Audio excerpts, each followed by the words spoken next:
The stage is set, but just before we delve into our conversation on the role of state governors in addressing hike in food prices, let's take this background report by correspondent Ibrahim Hamidu. In recent times, a lot of Nigerians have been facing significant challenges due to the recent hike in food prices in the country. Increased prices in staple food can have a major impact on individuals and families, making it harder to afford basic necessities. This can lead to increased financial strain, difficulty in budgeting, and in some cases, food insecurity. The current hike in food prices has reportedly been causing feelings of stress, anxiety, and frustration for many Nigerians as they navigate these increased costs amidst what some call shrinkflation, as more is paid for less quantity. Stakeholders and analysts in the country have attributed the major cause of hike in food prices, among several other factors, to inflation, coupled with the decrease of purchasing power of the currency, causing prices of goods and services to rise.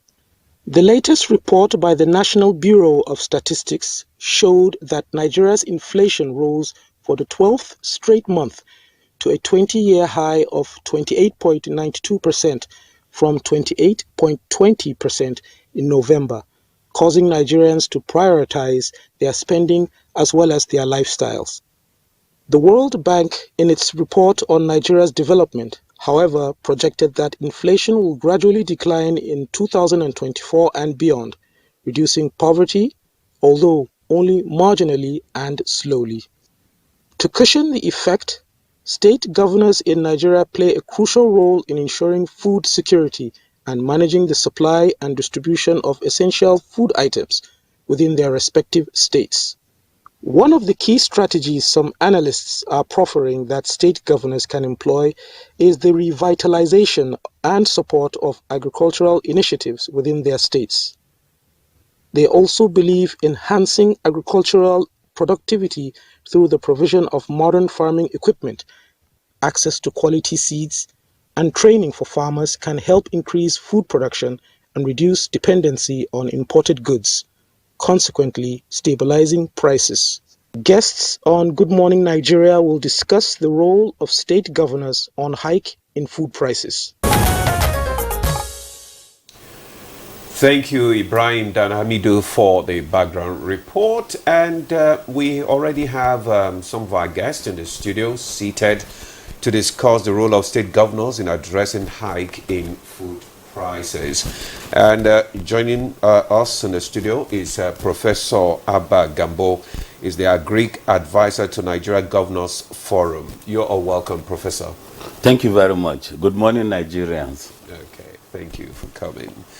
Also here is Dr. Debo Akande, the Special Advisor to your State Governor on Agric Business. Dr. Akande, you're welcome. Thank you very much, and good morning, Nigeria. All right, we have also been joined from Lagos by Caleb Mutfwang, Governor of Plateau State. Your Excellency, it's a pleasure to welcome you to Good Morning Nigeria. Thank you. Good morning, Ademola and Victor. Thank you, Nigerians. All right. Okay. So while we still wait for the other governors, I think we should just kickstart our conversation. And I'm going to start with Professor Abba Gambo, the Agric Advisor to Nigeria Governors Forum. What, in your opinion, triggered the hike in food prices? Thank you for having me. Now, when you look at some years back, we started with the COVID-19 and the whole country was closed, so farmers could not access their farms. That was the first contributory factor. Then we now came into the cashless policy, whereby you don't even have money to buy your farm inputs. So the money became a serious issue to the farmers. And because farming, it's a time-bound activity. Within that particular time, if you do not have access to what you need, then it's like you are a goner. Then thirdly, and most importantly, the insecurity. Most of the major areas that are called food baskets, starting from the northeast where I come from, then come down to the north central and then to the northwest, all these places where plenty of food is being produced, but unfortunately the insecurity has endangered food production in those states. Zamfara, Kebbi, some parts of Sokoto. In Zamfara, we have the Bakolori Dam, that is a very big dam, but as I'm talking to you now, no farmer can access Bakolori Dam. And in Katsina, that is the Jibia Dam, which is also a very good food production area, but unfortunately, as we were talking, they cannot access it. And the shores of the Lake Chad in Borno State, which happens to be a major food basket, not just to Nigeria, but then the remaining other 3 countries, Chad, Niger, and Cameroon, cannot also be accessed. So insecurity has played a significant role in what we are doing. And then fourthly, and most importantly, there is a huge post-harvest loss all over the country. Okay. From the production processes to the harvesting, the estimate is that 59% of every food produced never gets to be eaten or never gets to be processed. For example, in Boko in Benue State, out of every 100 oranges produced, 59 gets wasted. The same thing with tomatoes, yam tubers, etc. So our harvesting methods are bad, you know, and they are crude and rudimentary. For oranges and mangoes, we use stones to bring down the oranges from the tree, and then every scratch on every agricultural produce has made it gone. So, yes. So these are my opening remarks. But what's your assessment of the level of inflation at the moment? Honestly, to be frank with you, Nigeria is a country that is a hungry country now. There is hunger in the land, and this must be accepted. So it's this acceptance of hunger in the land that triggered the governors to begin to do things that they were not doing before. So I'll give you a very particular example. The inflation rate in the country is now about 28.92%, which is among the highest ever. So when you go to all the markets, you find out that the markets are full with agricultural produce, products and everything, but then the affordability. You know, food security is based on availability, affordability, and it must be in a balanced way. The food now, most markets, when you go to Utako market, Wuse market, etc., you find out that there are massive stocks of food, but unfortunately, people do not have the wherewithal, the cash to afford or to feed their families the way they really want their family to be fed. Okay. Let me bring in Dr. Akode now. Give us your own, opinion as relates to the food situation in Oyo State. Let me just first add to what Prof said, and I will relate it back to Oyo State. As far back as 2017, data has shown us that 44% of Nigerians are moderately to highly food insufficient, as far back as 2017. This shows that this problem that we are experiencing now might have been exacerbated by the factors that Prof just mentioned, but in reality, there has been problem there over a long period of time. The issues we are experiencing today are product of many years problem that are very, very structural. Unfortunately, most times we don't look at agriculture from a very structural perspective. We don't look at the fundamentals. We just look at the symptoms and then handle the symptoms as it comes. Putting this back to Oyo State. Oyo State sits on a landmass of around 28,000 square kilometers, of which over 70% of that land is arable. I'd like to put that in context. It means that Oyo State is bigger than the whole of the southeast of Nigeria combined, landmass-wise. Oyo State is bigger than Rwanda as a country. Belgium is just 2,000 square kilometers bigger than Oyo State. And this state has 70% of its land as arable, and not more than 20 to 27% of that land has been cultivated. So this is a fundamental issue. It was a problem over a very long period of time. Oyo State, like every other state in Nigeria, also depend on smallholding for its agricultural food system. I made an analysis sometimes when I was talking with His Excellency in our strategy time and said that if I need to plant 2 million hectares, which is a fraction of that 28,000 square kilometers, an average smallholder farmers, as FAO has given us the data, and I agree with that data, has like around 0.7 hectares per farmer. If I need to do 2 million hectares, the calculations showed me that I will need close to over 3 million or 4 million smallholder farmers to do that in a population of around 8 million. That is not a sustainable way to approach agriculture in any country.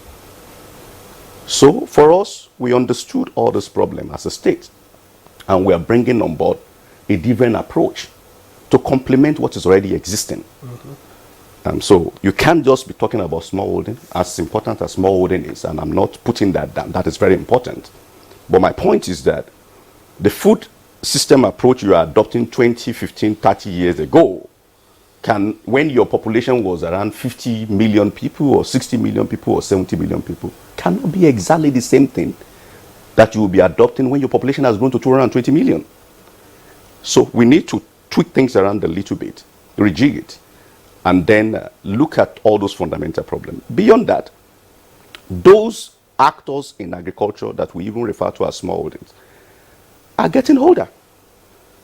Majority of them are within the bracket of the age of 65 and above.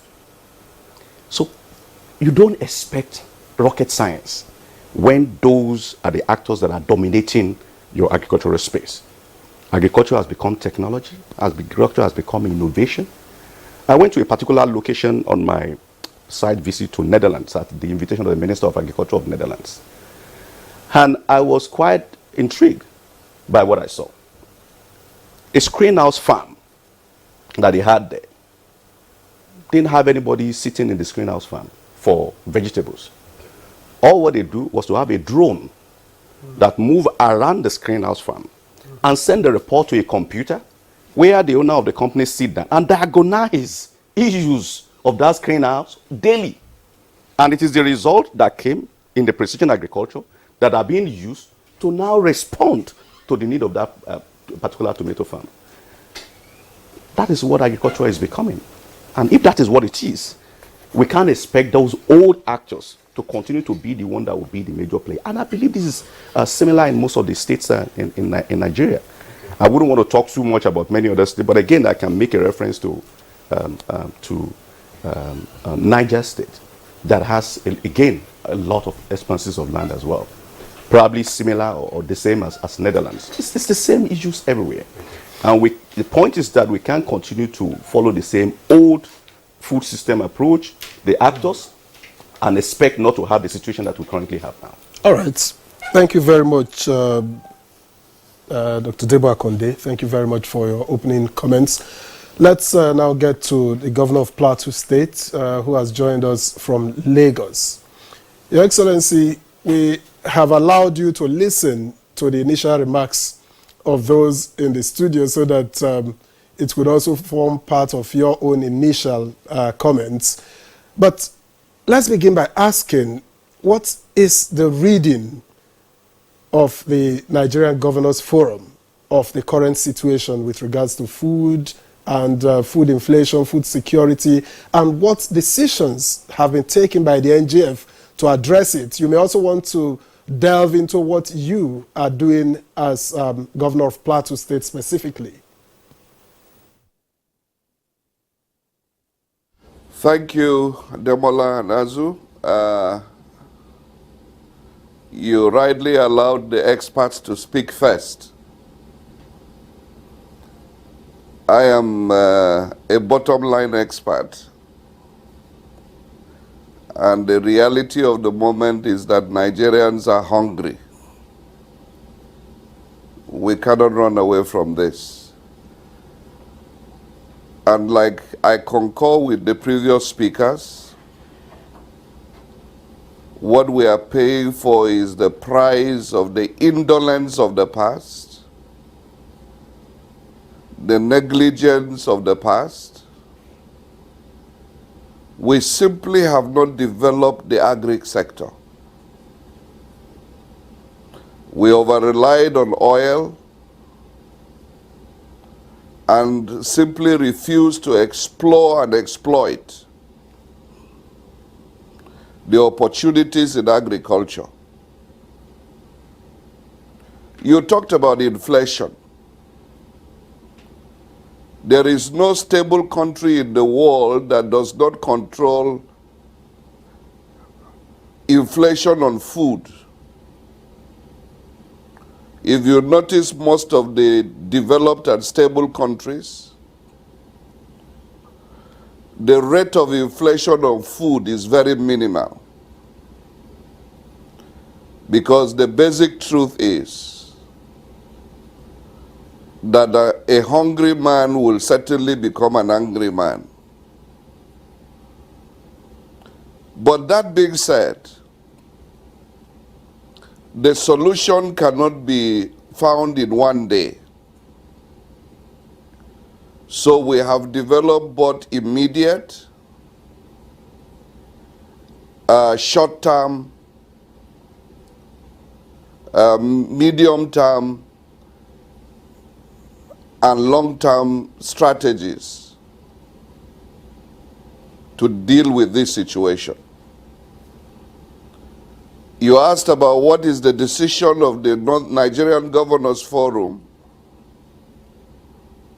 What I can tell you that this set of Nigerian governors have decided to summon the political will to change the narrative. And so in the immediate and short term,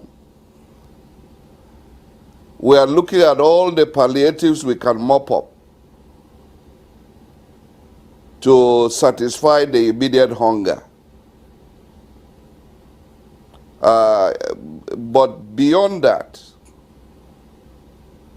in the medium term,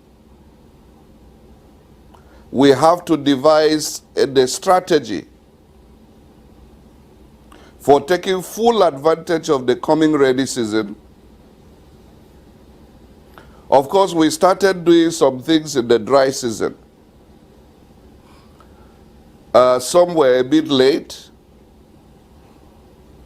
but we have, for example,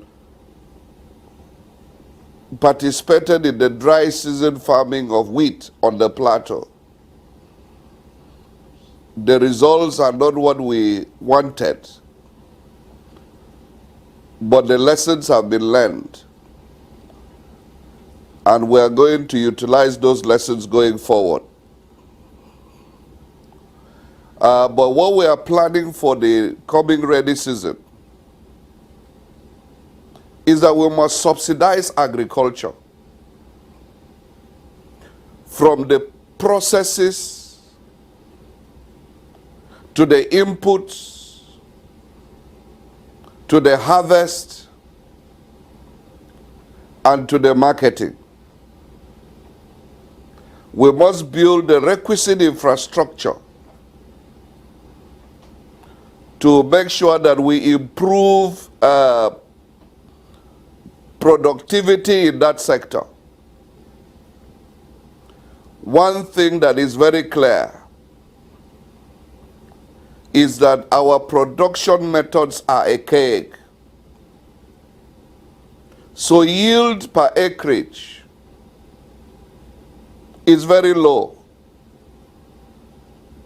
So we need to train our farm extension workers to go back and educate the farmers on the modern agricultural methods. And as we do that, we need to procure the right inputs, improved seedlings, and other inputs into the farming business. Of course, the small holding system in our country limits the kind of investments we can make in the immediate. But we have to manage the process And as we do that, we will take advantage of the coming rainy season to build water holding facilities for irrigation after the rainy season. Because we must expand the farming season. We cannot be farming once in a year and expect to have food security. Then, of course, the professor and the doctor from Oyo have explained the kind of harvest, post-harvest losses. We must reduce those. And then we must also, from the onset, focus our minds on ensuring that not only do we attain food security for our people, but also export agricultural products. That is the only way we can diversify the economy. And we can end the required foreign exchange to solve the present crisis we have. So I can assure you that all the governors are determined to give agriculture a priority. For us in the plateau particularly, we have divided the state into agric zones. And we are ensuring that we leverage on our comparative advantages in every agricultural zone. In the northern zone of the country, for example, we want to boost our capacity for fruits and vegetables. We want to boost the production of coffee. We want to key in very strongly into horticulture. These are things that we believe will earn us foreign exchange. And the environment is there. 26.9 square kilometers of land. Much of it is arable. So we can also produce all the required potatoes we need. As you know, Plateau State supplies virtually 90% or more of the Irish potatoes. But there is no value chain around it. These are the things we need to look into. And I'm sure by God's grace, the glorious days of food security in Nigeria will be restored. Okay, thank you, Your Excellency, for highlighting the efforts of the state governors, in tackling the food challenges there.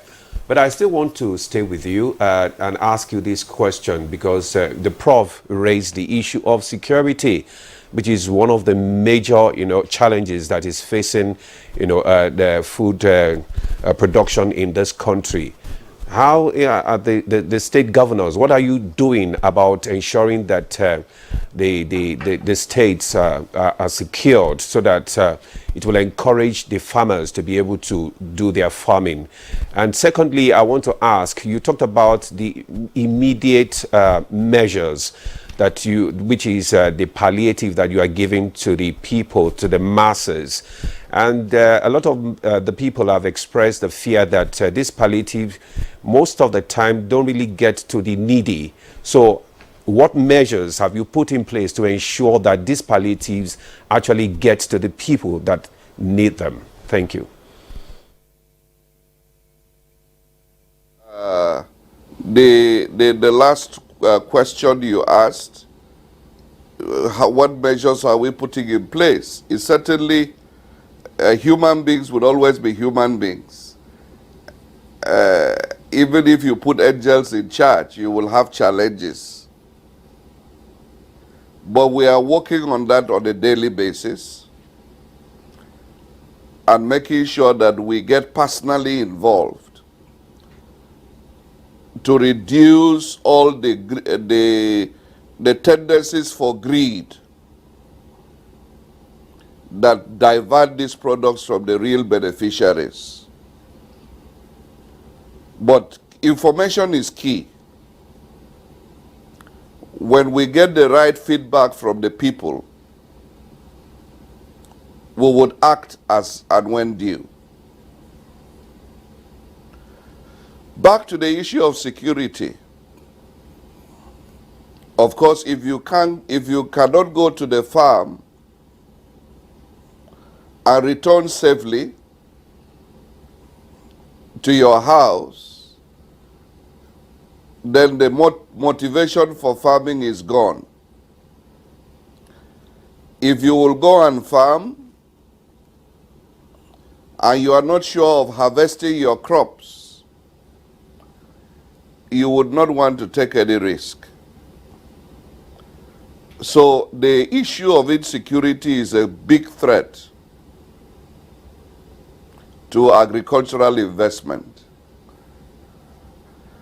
As a state, we are collaborating actively with the security agencies, particularly the Civil Defense Corps, in conjunction with our local vigilantes and hunters, to ensure that we increase the number and capacity of the agro rangers. These are particularly deployed security assets to look after the farmlands. Mr. President has also told the Nigerian Governors Forum to increase the number of forest guards, train them and equip them, and deploy them to really have oversight over farmlands. But a critical component of the security architecture in defense of agriculture are the communities themselves. What it means, the days of individual effort in farming is over. We have to move to the farms collectively, while others are walking and tilling the land, others are watching. This is not the time for individualism, either in community life or in governance.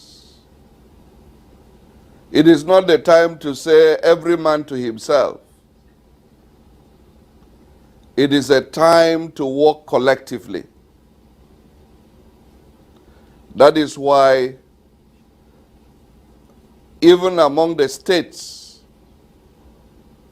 we have to have border collaborations among the states.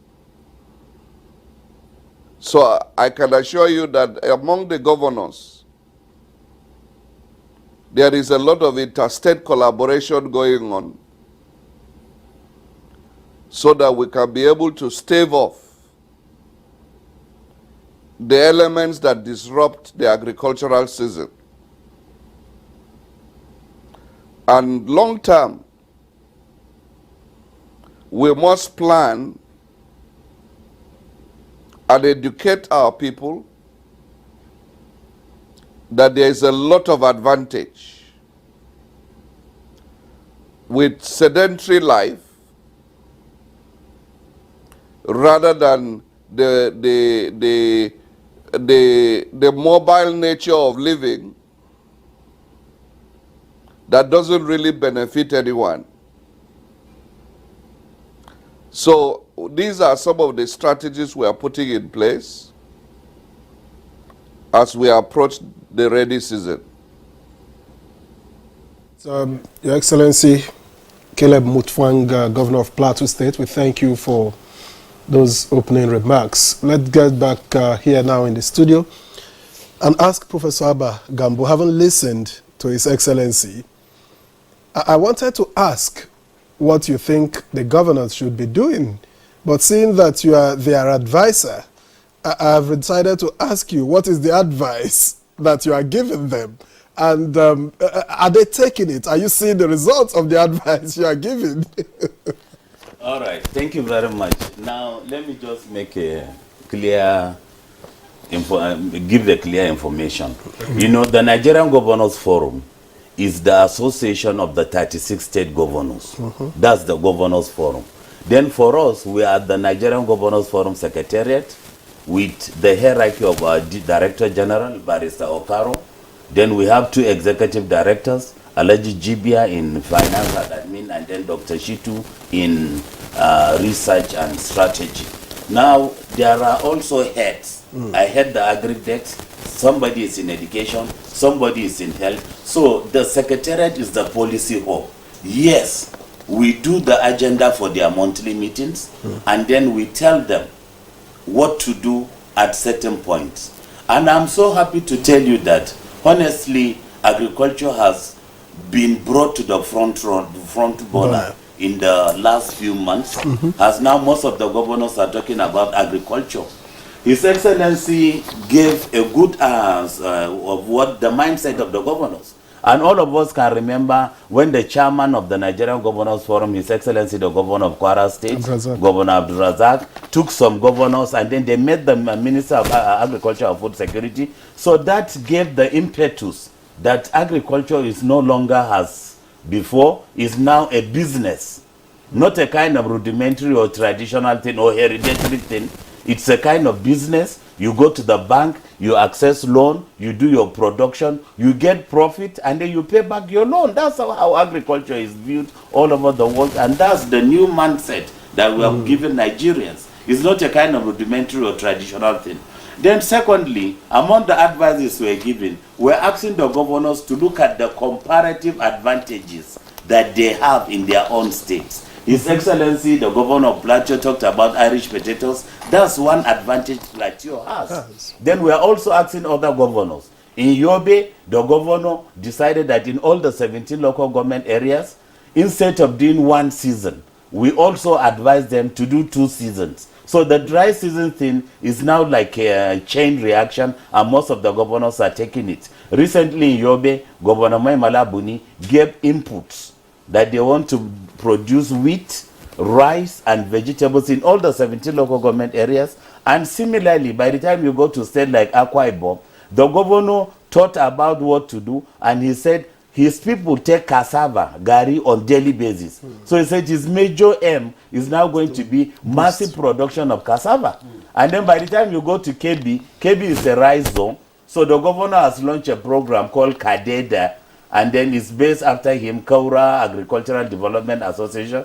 And then what they are doing is to empower farmers to now produce more than ever before, and then motivate youths that are unemployed into the agricultural sector. And I think that's very important.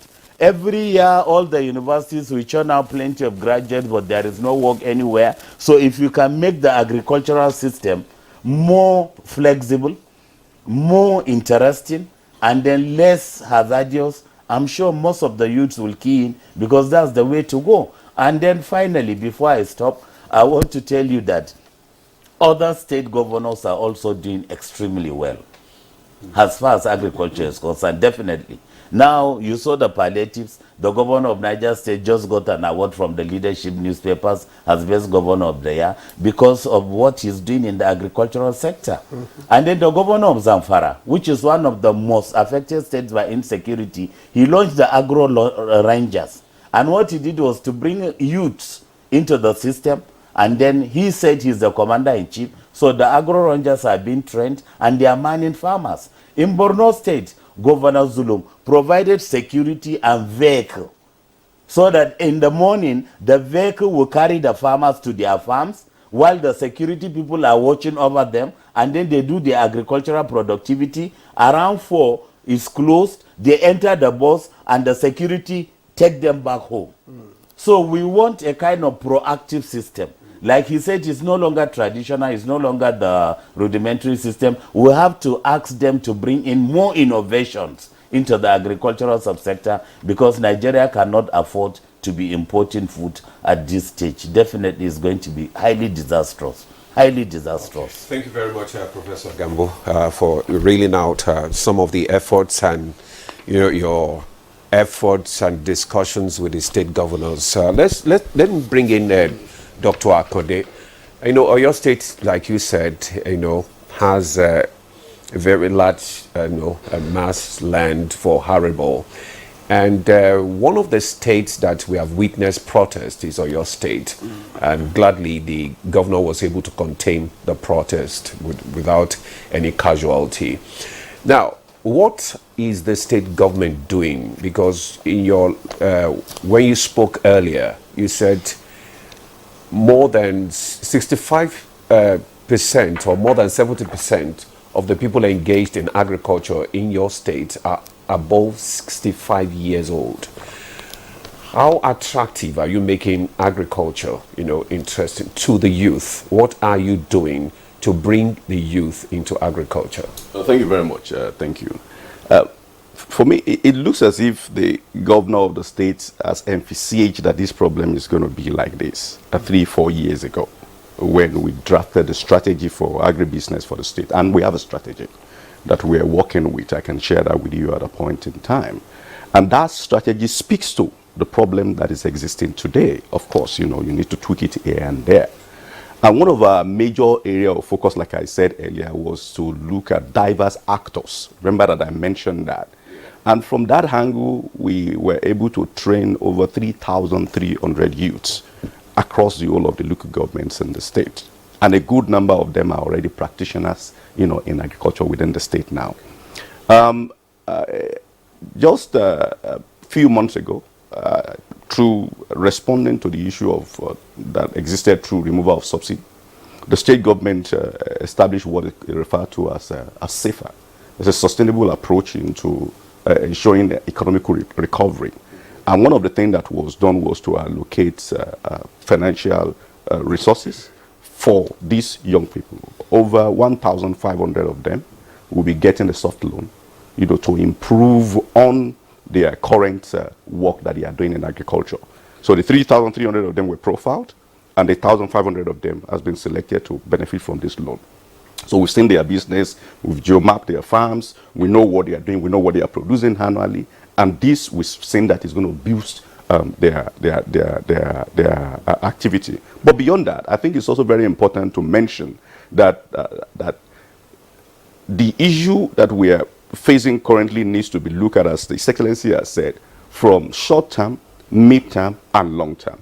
And for us in Oyo State, we have strategy for the short term, we have for the mid term, and we are for the long term. Okay, you can let us so some of these. Because I saw, sorry to cut you, I saw a video of the efforts of the Oyo State governor, government right now, trying to encourage even foreign participation in the state. So that is one, and it's quite interesting that the video went viral, because what you saw is one of the 10 companies that are within the hub. So what we have started doing, like I said, part of our strategy, and this is not now. If you see the hub, we started building the hub close to around 3 years ago, and it's now over close to 90% completed, and it has private sector practitioners within it. What we've decided is that every region of the state, for us to expand in it, we need to do what we call one region, one hub. Okay? So in each region of the state, and we have around 6 or 7 of them now, we are building what is called agribusiness industrial hubs in each location. And this agribusiness industrial hub, we are using the state fund to stimulate private sector interest in agribusiness. So, for example, the one we have at Fashola Agribusiness Industrial Estate or Hub now, we have close to around 9-10 companies within it that are focusing on a particular area that area was developed for, which is livestock and cassava production. Okay. And the idea with this is that where you have the hub, you are not just using that hub to increase production, you are using it to bring in innovation, and you are using it to support agriculture within that particular region. If you have 10 industries that are new within a particular location, you are creating a system for the smallholder farmer or farmers that are surrounding the particular area to have an area where they could sell their product. Remember that I mentioned earlier that agriculture should be look at as structural, So what are the structural problems of agriculture? You see the issue of access to market, access to finance, the issue of bad infrastructure, access to technology, access to input. This hub that we have now is providing that particular service to that particular community. Okay. And the agreement with the state is that wherever we have that hub, the rural infrastructure around that particular area will be developed. So if you x-ray Oyo State very well in the past 4 or 5 years, the road construction that has been taking place, over 67% of those roads were in the rural areas. Over 67%, and it is targeted. It is deliberate. It is not something that we're just doing. And we now have another intervention fund for 1,200 kilometers of road, meaning that the road that the state has done, around those rural areas, then you have an intersection into the feeder roads that moves into the farm. Again, providing solution to one of the most fundamental and structural issues of agriculture, in terms of access. Okay. So they can move their goods in, they can move their goods to that particular hub, and then, have access to market. But beyond that, I think it's also very important to mention that for the short term, we have an issue that around support, not just for smallholder farmers, but also for farmers that are a little bit above what you call smallholding. Again, I'm going back to the issue of actors. We have provision for the smallholder farmers, we have for the youth, we have for those ones that are a little bit above the smallholding. If you look at the issue of tractorization, I know some states are buying. We chose not to buy. And our own approach, as I said earlier, is that we want to ensure sustainability of what we are doing. And when you're talking about sustainability in agriculture, you ensure quite a lot of private sector driven. Why states use their own resources to stimulate?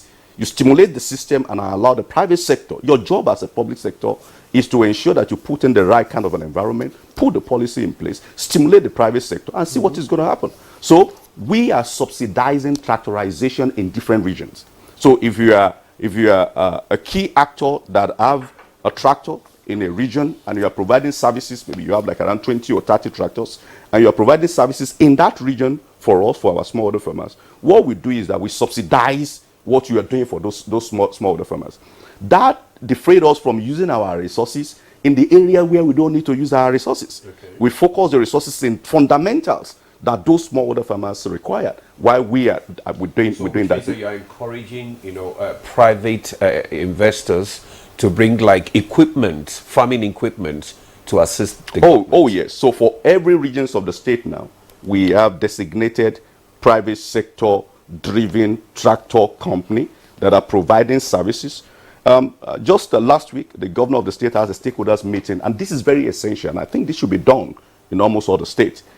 While we have a collective problem to the issue of food inflation that is existing, but there are also very local issues that should be brought together to combine with the general problem. Issue of the security is very general. But for us in Oyo State, one peculiar statement that were made, by the smallholder farmers was the issue of revenue that were being collected by diverse people. Now the governor has said that for the next 6 months, no revenue should be collected from anything that has to do with agriculture within the state. Okay. But beyond that, I was making reference to the issue of tractorization as well. The peculiarity to us is that farmers are ready to pay, but they are not finding the equipment where they should get it. Now we have companies, the private sector in different locations now, and they also mentioned that the cost of using tractors on their field is becoming quite high, and of course because of the cost of fuel and diesel and all what have you. So Now, the first thing is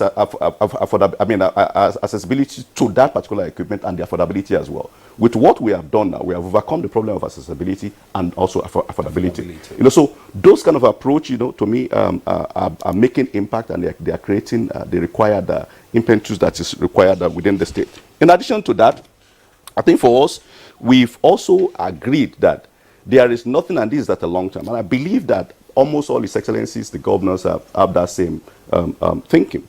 There is nothing, and I'm talking from my experience as an expert in this field now, beyond what I do for the state. I'm a director in IITA, the International Institute of Tropical Agriculture, where I lead 17 countries, you know, strategy on agriculture for private involvement. You know, to mention that there is nothing like agricultural transformation without rural infrastructural transformation. Let us not deceive ourselves, you know, that we are focusing on agricultural transformation, and our rural infrastructures are dilapidated and creating issues that will not allow those farmers to move things to move things further. So we need to ensure that while we are talking about agricultural transformation, we are also talking about rural infrastructural transformation as well. The last thing I would like to mention was that we did collect data locally, and we also align with the data at the federal level. And the data for us over the last 4 years shows that we've done pretty well in terms of land mass that we cultivated. There's a public data that is available. So we've grown compared to the previous 4 years before the governor. We've grown the land. We've also grown our production within the state on key crops. So I can give you those data. But the data showed to us that our productivity was not that good. Productivity refers to yield. So it means that if we continue to grow our land and we continue to grow our production, we are not doing it maximally. So what we did in last year was to now say we need to focus on areas that we ensure that we grow our productivity while we continue to do what we are doing, that is allowing us to grow our land and to also grow our production. And the critical thing for productivity is the seed system, the fertilizer that you use, extension services, and how impact of the climate change. So now for us, we're developing what we call the seed farm within the state. And this is going to be replicated in all the region. Seed farms. If you continue to use old materials, to produce crops within a country or region, you will continue to get exactly the same results. For example, if I use cassava as an example, the material that are being used generally in Oyo State until now, those materials were probably 10, 15 years ago materials. What that would mean is that your yield will be going lower every single year. So you may not be getting more than 6 tons per hectare or 7 tons per hectare, while you have early generation seed materials that you can be using that will give you 15 tons or 17 tons per hectare. Now we have that in the state working with research institutes. And what we will do is to do multiplication through our grower systems. And then farmers can have that materials to plant. It's not just about increasing land, but what methodology you adopt on that similar land. The second thing to that in terms of productivity is that we did analysis of fertilizers that are available for us within the state. And this is probably what has been taking place for a longer time. And I can show you the data of those analyses, when we finish. A fertilizer that's supposed to be 15, 15, 15, you will realize that the composition of that fertilizer is around 1201, 1020. By the time you combine, fertilizers that have wrong formulation to people that are using grain rather than seed, and then you have bad agronomical practices and climate change not giving you a favorable relationship, what you find is that your productivity becomes terribly poor. And if this is happening across the whole of the country, then we don't expect miracle. So seed system, productivity, fertilizer utilization within the state, agronomical practices, extension services need to be looked into thoroughly, and see how that can be of a great support for us at the state level. We are doing that in Oyo State. We're looking into that. And that, we believe, is going to further support our production that is on the increase and that we need to keep on increasing. But finally, I think we also need to remember that we have been supporting and encouraging private sector investment in our state, especially at the processing line, which means that there is tendency, for this industry to start competing with materials that are meant for food consumption. For example, we have one of the largest or the only sorbitol factory in the whole of sub-Saharan Africa that is using cassava for sorbitol in Oyo State. If this company continue to expand, and use cassava material for sorbitol, if we don't increase our production, then we are competing with material that is being used for food production. So we already have those data and we are expanding massively. And again, you can't be talking about agricultural industrialization and you are just relying when those industries are competing with material that you need to use for food consumption, and you are just relying on a small holding system alone, to feed those industry and human beings. You engage much more in ensuring that a little bit higher than smallholder farmers and commercial farmers are encouraged to complement what smallholder farmers are doing.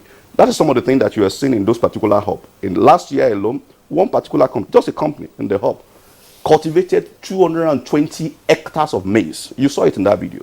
When we went there, we were using drone to look at that particular maize farm. What the governor told me that they will give me 20 of these in my state, and then I can complement what small other farmers are doing. If I have 20 of that, one person doing 220 hectares, I'm talking about over 2,000 hectares of land for just 10. So we need to start encouraging those kind of farmers and look at what are the incentives that are also necessary to support them and complement what small other farmers are doing. Okay. All right, Dr. Odebakonde, thank you very much. It's interesting to see, to learn about what the governor of your state is doing, and I do hope that it's the kind of thing that can be replicated across the country. We will take a quick break here now, but when we return, I'd like to head back to the governor of Plateau State to give us a sense, given what we know now and what we are doing, to see how soon Nigerians can get relief, because that's the question on the mind of the common man. Yeah. Let's take a break now. Network service of the NTA. And just before we went on that break, I was saying that I'll head back to the governor of Plateau State, who has joined us from Lagos. Your Excellency, a lot is being done, clearly. We've heard from Professor Gambo, we've heard from Dr. Debo Akonde, we've also heard from you. But I just want to ask you now, because for the common man, what is important is the result. With all you know, with your reading of the situation, with the reading of the Nigerian Governors Forum of the situation and the efforts that are being made, the meetings at a regional level, the meetings at the national level, how soon can the common man experience relief? Thank you, Demola and Victor. Thank you for bringing this very important topic to the front border. I am an incurable optimist that with the efforts that the various state governments and federal government are putting together, that this coming farming season offers a great hope for the common man. I believe that these efforts are going to lead to increased yield, increased productivity, reduce post-harvest losses, and also enhance the marketing aspects, both locally and internationally. So while we are looking at increased productivity in agriculture, we must look at other aspects of the economy that address the purchasing power of the ordinary man. Because if there is availability and yet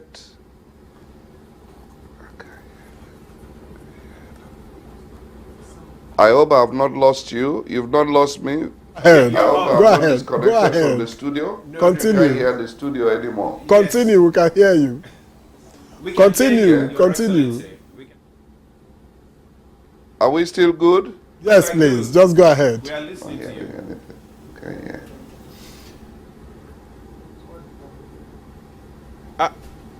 Your Excellency, okay, we can actually hear you, and if I don't know those who are close, just go ahead. We can hear you, even if you can't hear the studio.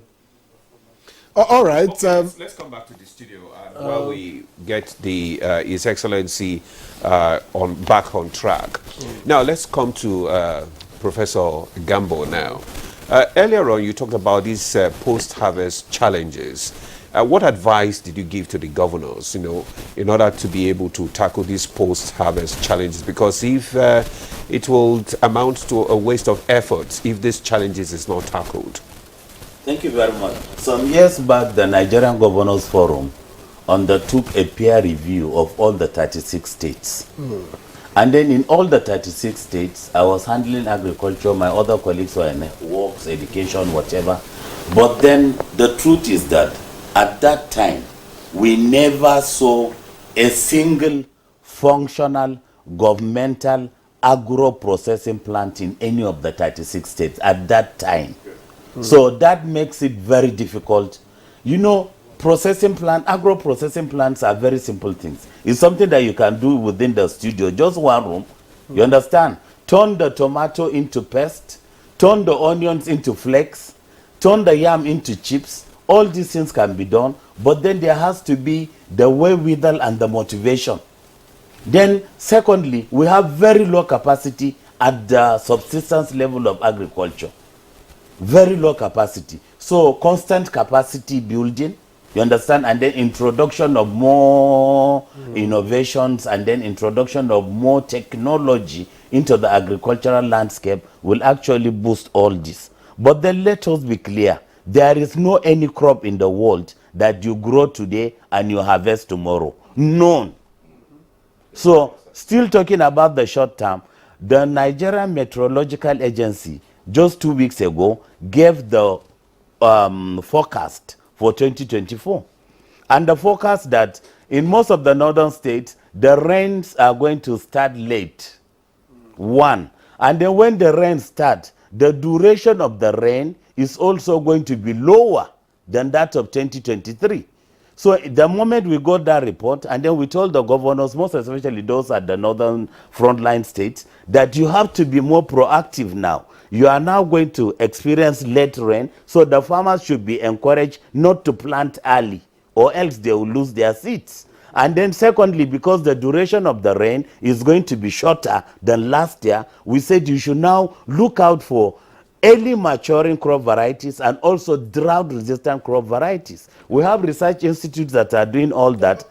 Yeah. Go ahead. But then the connection between the farmers and the research institutes is very difficult. Like a typical farmer in Maiduguri cannot travel to Zaria to the Institute of Agricultural Research to obtain the seeds. Or another typical farmer cannot move from another location to do the same thing because of the transportation costs and other things. So we are now advising the governors that the governors should get those seeds and make it available to their farmers as quickly as possible, plus other inputs. Not when the rain has come. No. Before the commencement of the rainy season, the seed should be there, the fertilizer is there, and the fertilizer, the NPK we're talking about, 15, that was 9,000 some few years back, is now 45,000 naira. So most farmers cannot afford to get the fertilizers, so more subsidy has to come into the fertilizer process as well, because most of the farmers are now going in organic, looking for organic materials to do, which is a good thing. But then the fertilizer is very important. Our farming system is a kind of subsistence and very intensive. The same piece of land is being farmed year in, year out. So the soils are also getting tired. All right, Professor Gambo, let's hold your thoughts there a bit. I understand His Excellency is back with us, the Governor of Plateau State. Your Excellency, just conclude your remarks there. Yes, thank you very much. like I was saying, the efforts that have been put in so far and are being planned for the rainy season and even beyond the rainy season makes me believe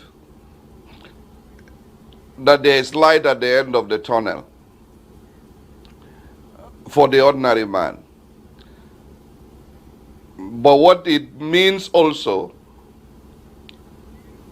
that we have to subsidize the agricultural activities, because at the moment the purchasing power of the ordinary man is very low. So what we did on the plateau, for example, we invested about 3 billion naira in procuring fertilizers direct from the manufacturers in order to ensure quality. And we subsidize it by about 50%. And we are also ensuring that this fertilizer gets to every polling unit. We didn't allow it to just be hijacked by some middlemen. Although I must say that some of the farmers are not patient. So we've had cases of the fertilizers being resold. But we're doing our best to minimize the extent of such misbehavior. So by and large, we have to return to agriculture as a nation. We are advocating at our state level that even the backyard in the house must be used to grow something. And I'm sure when we aggregate these efforts, we are going to at least achieve, first of all, food security for our people, take them out of hunger, and then we can begin to create wealth to ultimately take them out of poverty. Thank you. Thank you, Your Excellency, for that. I want to also ask, because I know that it's actually very interesting and gladdening that there is unity of purpose amongst the governors now, that there's a political will, to actually, fight this hunger in the land.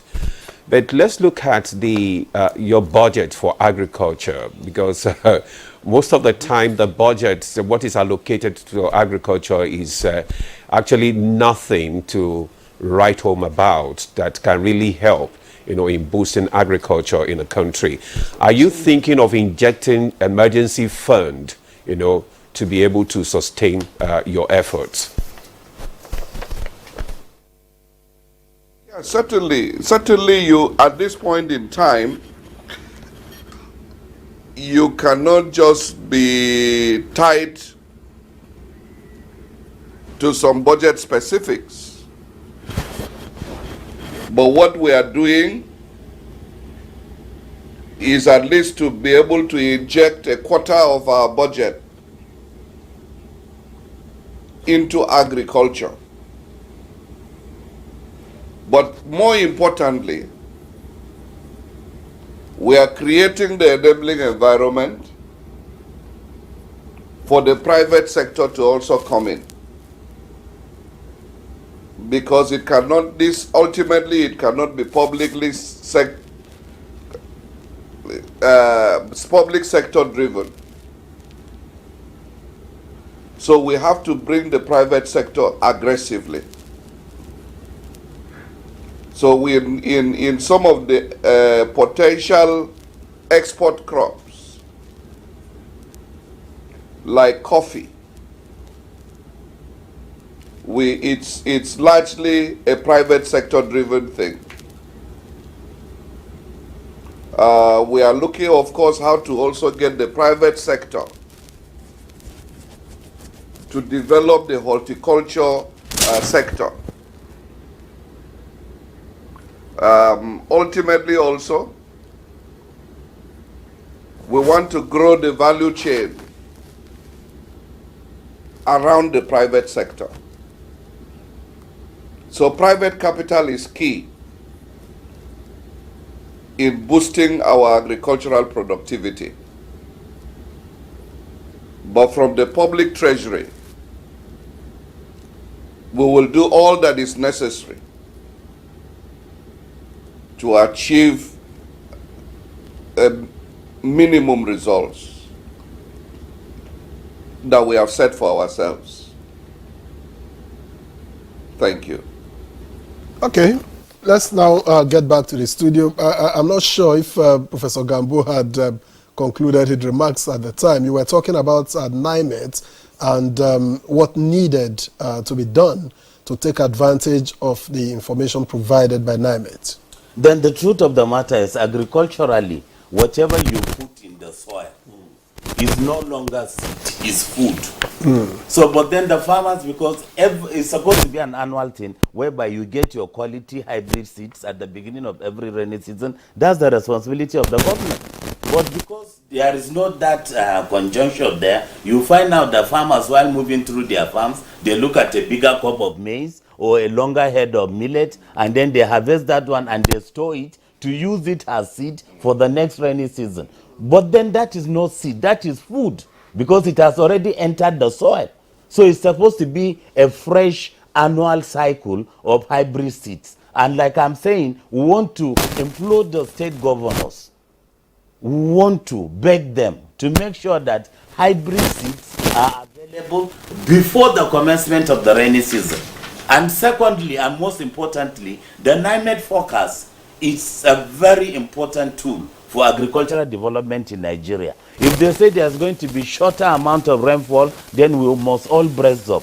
But I'm happy most of the governors are talking about 2 seasons now. Instead of just rainy season, most of the governors are talking about the dry season. In fact, in Kebbi State, in Yaouri, they are even doing 3 seasons of rice. And then all the farmers are now on the field, etc. So I just want to implore the governors to do more. By Malabo Declaration, every country that has signed that agreement plus Nigeria is supposed to give 10% of their annual budget to agriculture. This year, the annual budget for agriculture out of the total national budget is less than 2%. And in most states, it's the same thing. So, but now there is an emergency at the National on Food Security. So let the state governors also expand that same emergency. Like there is no time. Like I said, there is no crop that you can plant today and harvest tomorrow. Yeah. And then people are hungry. So we need the shortest. We're talking of short term, but then not short term. We need the shortest of the shortest of the short term to make sure that the people get food on their tables as quickly as possible. Thank you very much, Professor, for that. We need the shortest of the shortest time to get food available to the hungry in the land. Dr. Akonde, I just want to ask, what would you suggest that the state government should do now in the interim to avoid further escalation in food prices? You know, you besides the fact that you are advisor to the governor, you're also a director in IITA. So what would be your advice? For me, I think we should, while we are looking at the solution for the short term, we should not forget to start building strategy for the mid and long term as well. Or else we'll still find ourselves in the same situation in the next 6 months. And that's not what we want. So, yes, we are providing responses to this emergency, but then we should now be developing strategy. Strategy matters for our midterm and for our short term. You know, and I think almost all the states at this particular point in time need to convene a stakeholders meeting, no matter how small it is, and hear from the people, market women, the farmers, the in-between, what are the solution that they think could be, which has been done in Oyo State just a couple of weeks ago, and it has given us insight to some of the things that we even experts were not thinking were major issues, that should be addressed, on this issue of food insecurity. You met with... Oh yes, with the Excellency, myself and the Commissioner of Agriculture, we met with over 250 representatives from every local government in the state, and they were randomly selected. Not just what we have biometric data of farmers in the state. I was told to select these farmers. I subjected it to the NYC that were working with me, pick randomly. And the random, because we want the truth. We want them to tell us exactly, not the one that have been designed, around. This is not the time to play politics. It is about food. It's an emergency. And people are genuinely very hungry. So we need to do that at the state level to ensure that we convene that at every state, And in addition to that, I will buttress that point strongly, that we need to put our money where our mouth is, okay? To ensure that whether it is an emergency fund, we call it, whether it's to increase the budget, the country that has been doing exceptionally well on agriculture in Africa today, one of it is Ethiopia. And Ethiopia is one of the few countries that has actually moved up to that Malabo declaration. So I'm not surprised, They have even gotten to the point where they are exporting wheat now, from a country that doesn't have any capacity in producing wheat some years ago. So we need to put our money where our mouth is. And I agree with His Excellency that while we are doing that, we need to ensure that we bring quite a lot of private sector into this space. We should stop, doing what we are not, meant to be doing. Government is not meant to be farming, and yours is to create the enabling environment. Yours is to subsidize where it is necessary. Yours is to provide the right kind of a policy and see what the private sector will be doing. We've seen it in Oyo State. We started seeing private sector thronging in now. We have 3 locations now for these agribusiness industrial hubs. We have not tilled the land in the second one. It's fully subscribed. We've not even started clearing the land. The third one now, we have over 60% subscription based on what we did in the first one. It means that there are a lot of private sectors, that are interested to get engaged. So we need to put to do all this. And I think in addition to that, I will quickly say that for me, one of the areas that we need to focus on, that we have not been focusing on, is what is referred to as urban agriculture. Okay? All right. We need to get the closing remarks of His Excellency, because we have just a couple of minutes to go. So, Your Excellency, Governor Mutfwang, let's ask you what your message will be to Nigerians that are experiencing hunger, by your own admission as well, what the message of the governors is to Nigerians at this point. We just have about a minute, sir. Thank you. My message to Nigerians is to remain hopeful. This is the time to be our brother's keeper. Let's share the little we have so that we can all survive until the season of abundance returns. As governors, we are making sure we do the right things so that we can get better results. Keep faith with us. Be patient with us. And by God's grace, we shall come out of this situation. Thank you. All right. Thank you so much, Your Excellency, for that parting words. We'll keep Nigerians will surely keep faith with you, and we believe that there is light at the end of the tunnel. Thank you so much for joining us on for today's conversation, Your Excellency. Thank you. It's my pleasure. Thank you. Also, I want to thank the Professor Abba Gambo, a Greek advisor to Nigeria Governors Forum. Thank you so much for coming on Good Morning Nigeria. It's a pleasure, sir, for having me. I appreciate it.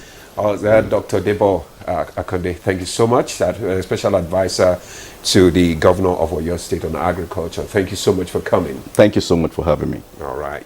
Well, that's Good Morning Nigeria for today. Thank you very much for your time. I am Ademola Adeoye. And I am Victor Azu. We appreciate your company. Do join us again tomorrow for another episode.